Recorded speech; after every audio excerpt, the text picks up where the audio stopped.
say that, why is it that he's an addict for years, but sometimes he's good.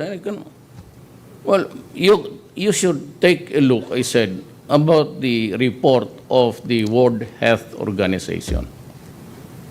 Now, you would see there the characterization of shabu, LSD, and it is only in the methamphetamine that you will read there. Can I, where's my aid?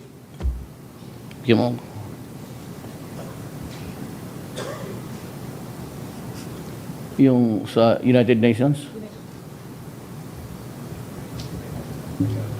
It is a document of the United Nations. And Calamard she came here tagging along that doctor, a black guy. And he had the goal to say in public that, drugs do not harm the human beings. I was really appalled by. This is international. It's the second time of unity. International Narcotics Control Board, precursors, United Nations. And there is a characterization of which the effects of everything. I told my staff to make this public, not because I want to defend myself. I told you, and it will be the rule until the end of my term, to the last day. If you destroy my country, I will kill you. No doubt about it. If you destroy the young, the youth, our only assets, because generally we are really very poor. Most of 98% cannot afford to buy a coffin or even to go to the hospitals. And I'll just give you this precursors to you. There's I don't know where it is, but there's and it is only in methamphetamine that you will see that the effects are bizarre, violent, So, before I left for, there was this, this is the one. Where's my bong?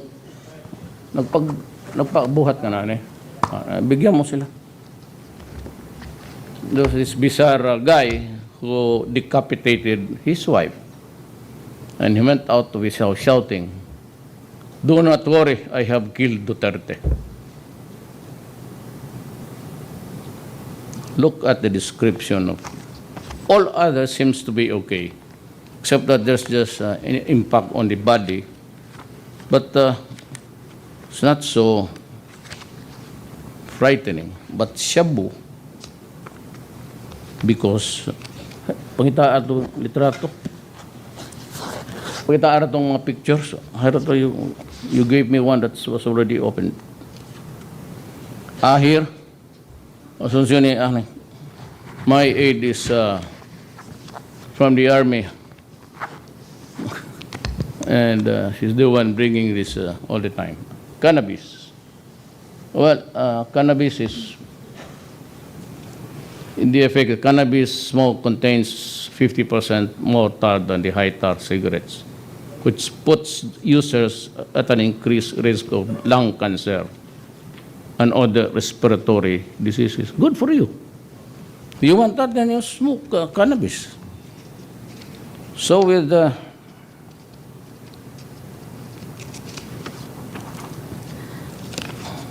cocaine, you can find it other risks. You better read the characterization. Other risks, mixing cocaine with alcohol is dangerous.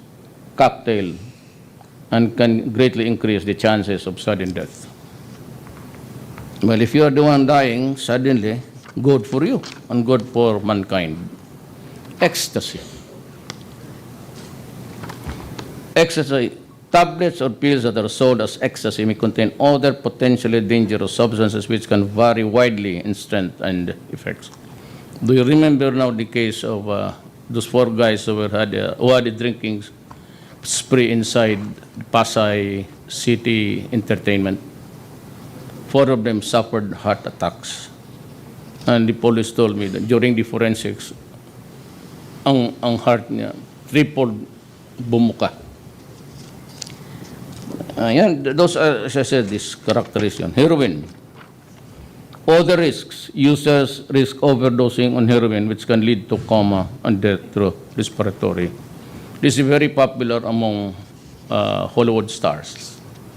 But even here in the Philippines, you cannot be a legit member of the industry if you are not into drugs. I'm sorry to say this, but not all, but most of them. You know, kapayat na hindi mo maintindihan ang, I'm sure that there's one. LSD, the physical effects are small compared to the psychological, emotional effects. So it's more of the mind. But look at methamphetamine. Other risks. Methamphetamine use sometimes triggers aggressive, violent, and bizarre behavior among users. Kaya pati yung mga bata, they rape infants, they rape a family, rapes the blind mother, rapes the daughter-in-law,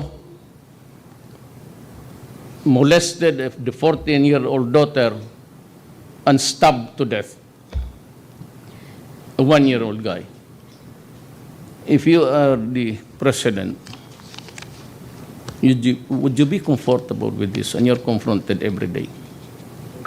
Now, I do not know if my orders to the police and other law enforcement agencies to stop meddling in Cebu drugs, so, do not, because if they lie dead there, shot, it's always the police who gets the blame. Kuhayaan mo. Now, there was this report that the parents wanted to see me because yung the daughter who works for a bank came late one night, and maybe it's raining. The old couple could not hear the sound. That's one of the sad stories. And that what puts me to a rage. Because those are the people who cannot even defend. When you rape a baby, what am I supposed to do? Judges. There are a lot of judges on the tape.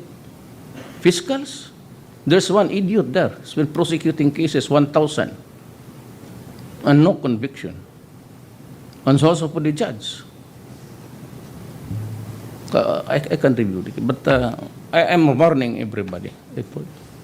I cannot tolerate this kind of idiotic work. Either you stop, go away, tie yourself a rope around your neck. Do not hang yourself, but make sure that you are tied to something solid. Because if I see you doing these things, then maybe, just maybe, the criticisms will turn out to be correct. Sir, Yes. going back to my question, so tama po ba you responded to Prime Minister Trudeau's concerns over killings by explaining to him the news report? I said I will not explain. It is a personal and official insult. That is why you hear me throwing down epithets, curses, nagmumura, bullshit and everything. Because it angers me. When you are a foreigner, you do not know exactly what is happening in this country. You don't even investigate. You only show before the United Nations a record of how many persons died you claim to be extrajudicially. I said, I do not. I said, well, you can investigate. Find out. Look, guys, what I am really asking,